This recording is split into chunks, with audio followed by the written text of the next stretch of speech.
tell me, first of all, for people watching this that don't know about this film or this story, give me a little bit of the setup. Tell me a bit about the film. It's about a murderous shapeshifter out to make things right with a woman he loves before he believes he's going to die. Lovely stuff, nice and succinct. Yes. Nice. So tell me, what were the origins of this story? What made you kind of want to tell this story? Well, I was frustrated with not being able to get a couple of other larger films off the ground, and around 2014, I started thinking I'm just going to have to make another movie on pocket change like I did with The Collapsed back in like 2011 or 2012. And I was on a bus, and I'd been trying for a couple weeks to come up with just for the concept to hit me. And I thought, what if I was out in public and I saw myself? And of course, that's Denis Villeneuve's Enemy. But from that seed, this story grew. And it came out of a lot of personal pain from losing my best friend and writing partner of 10 years very recently, and just reflecting on how I was in relationships in the past and how I'd grown as a person. And I took the bad things about myself and I made them psychotic. And that's kind of where that came from. And then Abby could talk about what happened when he came on board. Yeah, so traditionally I make drama films. This was the first horror movie that I produced. And Justin and I, as Justin was saying, we had a couple of other projects that we were trying to get made, bigger budget, and just didn't happen. And he came to me with this idea, his first draft of it, and I was really drawn to the multiple emotions that you're presented in this project. And I thought, because there's these amazing emotional dramatic beats in it, mixed in with really great body horror, I think the blend is really, really good, and from what we're getting out of the reaction so far, it seems to be working. So. But we'll see. Of course, it's got a really lovely sort of tonal balance there. Like you say, it's got the kind of body horror stuff, but it's also got this emotional side as well. Is that difficult as a director to kind of balance that tone as you go? It's probably the most difficult thing. Tone in general is a difficult thing as a director, as any sort of storyteller, because you can either give the audience whiplash, where it goes from tone to tone to tone to tone and it's never consistent, or you can set up early enough in the film that the tone is going to be this sort of serious thing, but it's in a magical realist kind of way, and there might be a little humor thrown in there. And if you can establish that early enough, when shifts do happen, they're expecting that could happen. And I think that it's really just about making sure the structure fits the tonal shifts you want to make.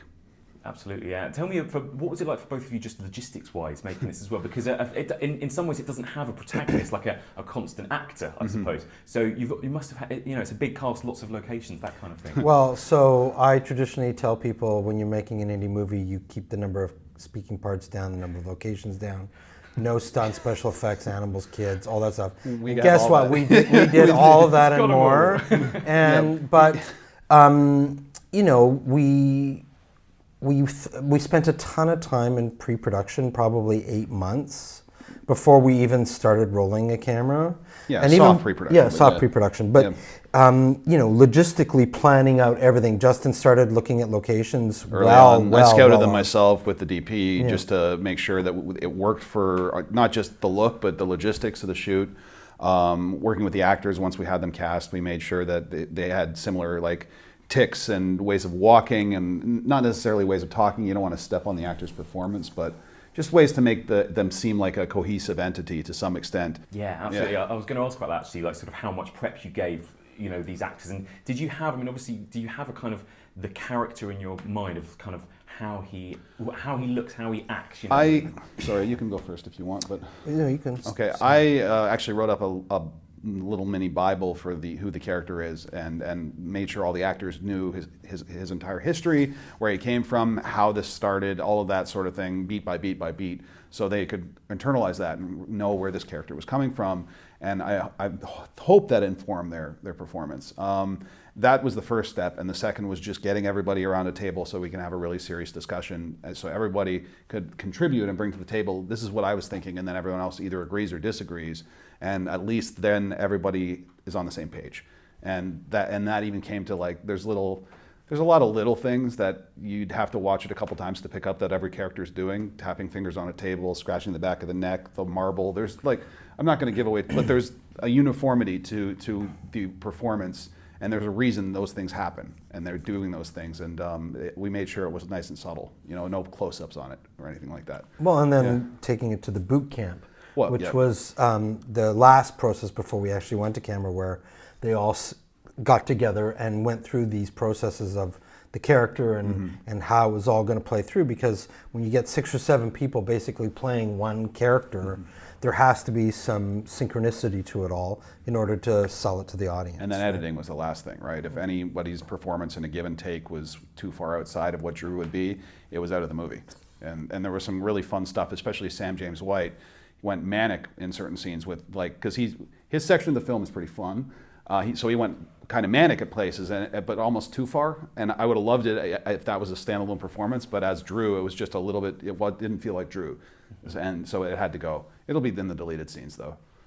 Fantastic, yeah. And tell me a bit about the body, the sort of the body horror. It seemed like it was mainly sort of practical effects. It's pretty much all practical. Again, was that kind of, because it feels like it's back, which is really wonderful, that this kind of practical effects in horror. Is it that we just sort of miss that, do you think, or is it cheaper to make than sort of? No, just using it's not really about the money so much as the tactile sense of it's actually there and it's real. But also, with people think CG is a catch-all and it'll fix everything. The problem is that there's a difference between good CG where you plan it very well and you're enhancing a practical effect, and bad CG where you just worry about it in post. And you don't want to do that, because you need to be able to visually tell the story in a way, like whatever effect it is has to enhance and tell the story. Yeah. Were there any movies that you grew up on that you sort of drew from as inspiration for this movie? Yeah, I mean, I never think of it as something specific, but if I'm looking at like the entomology of where it came from, obviously like The Hidden, Invasion of the Body Snatchers, The Thing, Heaven Can Wait. There's a movie it's pretty much a lost film right now about John McNaughton's The Borrower, which he made after Henry, Portrait of a Serial Killer. You should track down. There was definitely something of that there. Yeah, I mean, Fallen, like there's a long list of movies that probably inform this, but I wouldn't look at anything specific and say that this is just a rehash of that. It's more just I grew up watching everything, and there's little pieces of DNA everywhere.